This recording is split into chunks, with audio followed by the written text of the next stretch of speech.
Damai sejahtera Allah yang melampaui segala akal, kiranya memelihara hati dan pikiran saudara di dalam Kristus Yesus. Amin.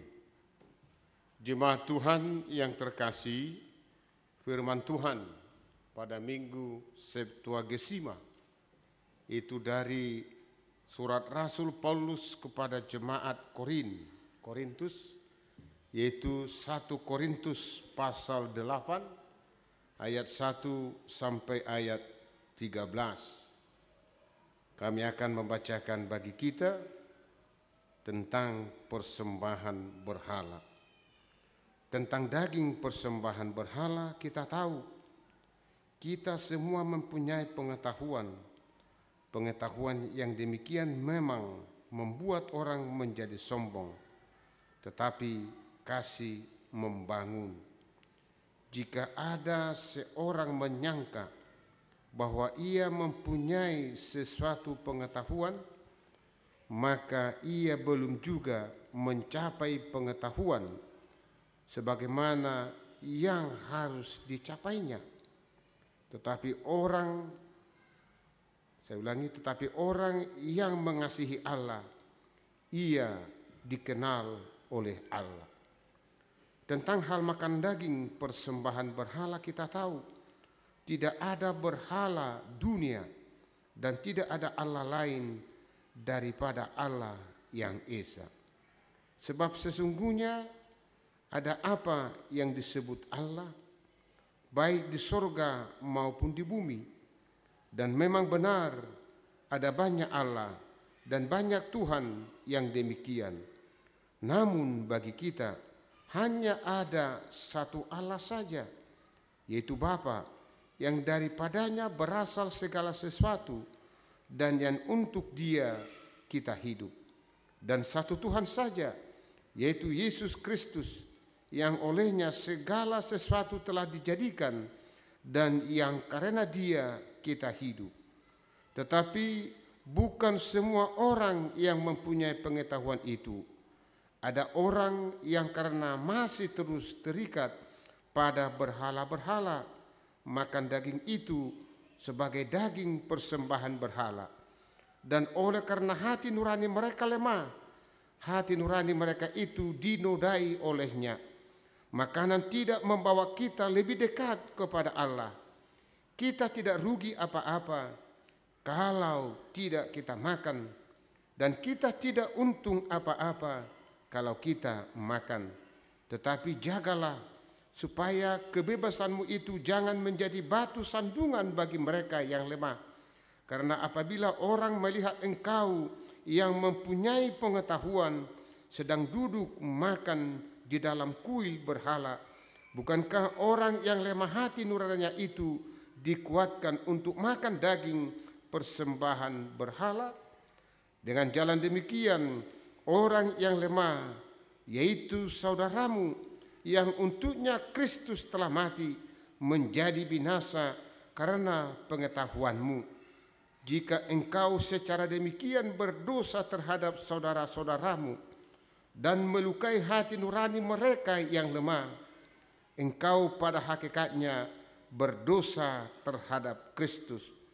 Karena itu, apabila makanan menjadi batu sandungan bagi saudaraku, aku untuk selama-lamanya tidak akan mau makan daging lagi, supaya aku jangan menjadi batu sandungan bagi saudaraku. Demikian firman Tuhan. Jangan menjadi batu sandungan bagi sesama. Demikian topik khotbah minggu ini. Saudaraku yang terkasih dalam Kristus Yesus, kita harus melihat sebentar sekilas sejarah latar belakang daripada jemaat Korintus, supaya kita mengerti akan firman Tuhan ini. Di Korintus itu dikatakan sebagai kota pelabuhan kala itu. Jadi orang selalu berkumpul di sana mencari rezeki. Jadi penduduknya homogen. Dari berbagai latar belakang orang hadir di sana. Metropolitan kala itu adalah Korintus. Itu yang pertama. Yang kedua, di Korintus hadir para cendekiawan, orang-orang pintar yang menghidupi para filsuf. Jadi mereka ada yang berusaha mencari ilmu. Mereka disebut sebagai para cendekiawan. Banyak itu. Yang ketiga, di Korintus banyak dewa. Allah. Jadi di sana selalu hadir ritual keagamaan. Yang tiga ini mempengaruhi kehidupan jemaat di Korintus. Sehingga jika hari ini Paulus berbicara bagaimana supaya jangan menjadi batu sandungan, dia mengangkat suatu topik tentang persoalan makanan. Tapi saya yakin dan percaya jika gereja kita HKBP mengatakan topik jangan menjadi batu sandungan bagi sesama, persoalan makanan saya melihat di sini hanya segelintir saja. Hanya sebagai contoh. Tapi yang paling dominan di sini bagaimana Paulus melihat bahwa di Korintus itu karena banyaknya dewa-dewa dan ilah-ilah, karena banyaknya hadir para cendekiawan, maka orang-orang pintar sudah biasa di sana. Mereka mengambil persembahan dari kuil, mereka memakannya. Bahkan kebanyakan daging yang beredar di pasar itu adalah dari kuil-kuil, mesbah-mesbah, Allah Baal. Para cendekiawan memakan daging tersebut. Dan mereka memahami itu tidak apa-apa. Karena Baal itu adalah mati. Tidak ada hubungannya dengan saya. Maka mereka seenaknya mereka memakan daging. Tanpa mempersoalkan siapa yang di sampingnya. Tanpa melihat sekeliling. Maka ketika orang-orang melihat mereka, ada orang-orang anggota jemaat yang imannya lemah, dia menjadi tawar. Maka Paulus mengatakan, jangan menjadi batu sandungan bagi saudaramu. Saudaraku yang terkasih dalam Kristus Yesus, Paulus mengatakan pengetahuan itu penting. Pengetahuan itu penting. Tapi jangan pengetahuan itu menjadi batu sandungan. Beberapa buku mencatat bahwa orang Batak itu konsumtif terhadap pengetahuan. Ketika kekristenan pertama sekali masuk, Nommensen mengatakan, ini kata Nommensen terhadap orang Batak. Tadi dalam bahasa Batak, Baima artami diuto-uto nih anak kumi. Coba bayangkan, itu kata Nommensen. Baima artami diuto-uto nih anak kumi. Taruhlah hartamu itu di dalam pikiran anakmu. Artinya apa? Didiklah anakmu. Setelah itu datang lagi lagu anak kokido hamurau dia. Sejak itu orang Batak berlomba-lomba mencari ilmu. Belajar dan belajar, tidak salah. Tidak salah. Didorong lagi suatu semboyan halak Batak. Hijuk di para-para, hotang di parlabian. Nabisut na punahata, naoto tu panggalingan. Orang semakin berlomba mencari ilmu pengetahuan. Semakin pintar. Dan banyak di antara kita saat ini juga yang mencari itu. Tapi persoalannya bagaimana kita mempergunakan pengetahuan ilmu itu dengan baik. Jangan menjadi batu sandungan. Seperti yang terjadi di jemaat Korintus. Para cendekiawan, para pemikir menjadi batu sandungan di sana. Tapi Paulus mengarahkan bagaimana pengetahuan itu harus dilandasi dengan kasih. Pengetahuan itu harus dilandasi dengan kasih. Jangan hanya pengetahuan itu berdiri sendiri. Jika saudara baca nanti pasal 3 ayat 20 dalam 1 Korintus. Saya bacakan sebentar pasal 3 ayat 20. Dan di tempat lain Tuhan mengetahui rancangan-rancangan orang berhikmat. Sesungguhnya semuanya sia-sia belaka.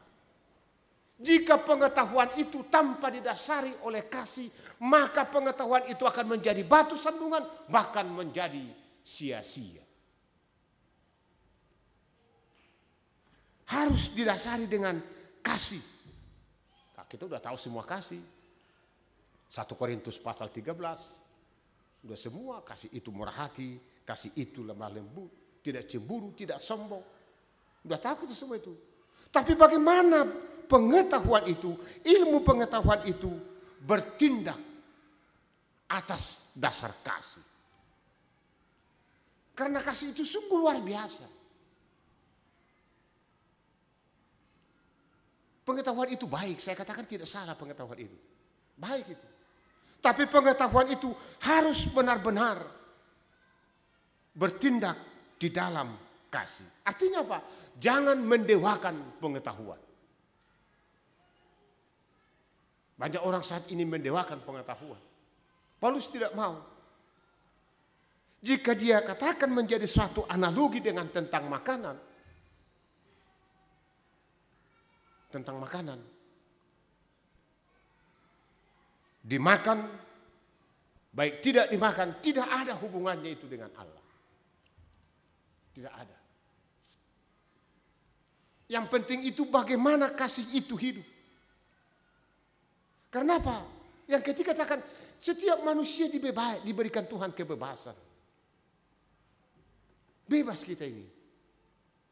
Pernah saya katakan dalam khotbah bahwa hubungan kita dengan Tuhan bukan antara hubungan dalang dengan wayang. Mana wayang bergerak jika digerakkan oleh dalang. Tidak. Tuhan memberikan kebebasan kepada kita. Tapi jangan kebebasan itu menjadi batu sandungan. Jangan kebebasan itu menjadi batu sandungan.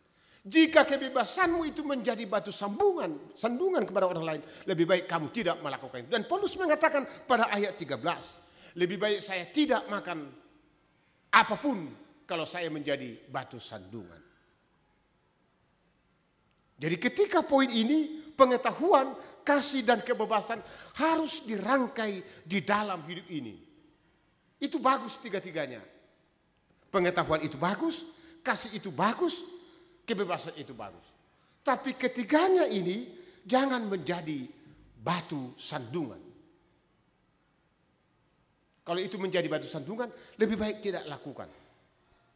Pada sermon Parhalado saya katakan, agama itu juga ada baik plusnya.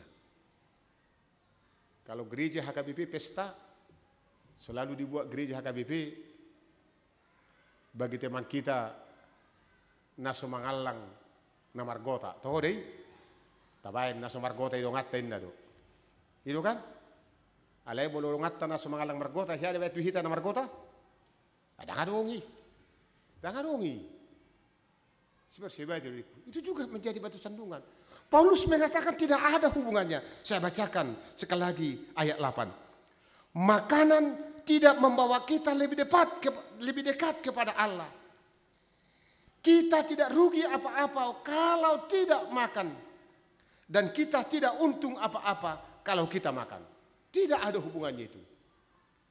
Melalui khotbah ini, dimanapun kita berada. Saya katakan tadi ini hanya sebagai satu contoh makanan. Tapi yang lebih besar mau dikatakan Paulus, dimanapun kita berada. Dimanapun kita bertempat tinggal, dimanapun kita bekerja. Jangan sekali-sekali menjadi batu sandungan.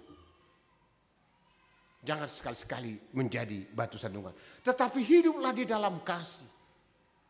Karena Allah telah lebih dahulu mengasihi kita. Paulus mau mengatakan kebebasanmu itu adalah menjadi teladan. Yang tidak menjadi batu sandungan dimanapun saudara. Sebab iman melahirkan kasih. Oleh sebab itu, mari kita hidup di dalam kasih. Jauhkan segala yang menjadi batu sandungan di tengah-tengah hidup ini. Kebebasanmu adalah kebebasan yang bertanggung jawab di dalam Yesus Kristus. Amin, kita berdoa.